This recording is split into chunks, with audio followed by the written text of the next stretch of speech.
So if you want to record slow-mo videos on the DJI Action 5 Pro, so you need to just swipe to the slow-mo video mode. So there you go, slow motion, select it, and then you can also adjust the slow motion video. So you can adjust the resolution. So in 1080p, you have the option to go to 120 FPS and up to 240 frames per second in 1080p. But of course, if you go higher in resolution, you get a maximum of 120 frames per second. Okay, so which means you can comfortably slow this video down 4 times and it's still going to be buttery smooth. So let's have an example of this. So for X,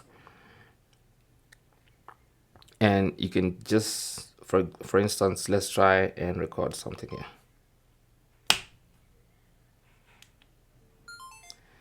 And let's have a look.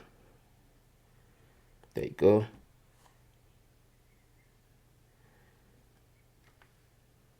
Let's have another watch.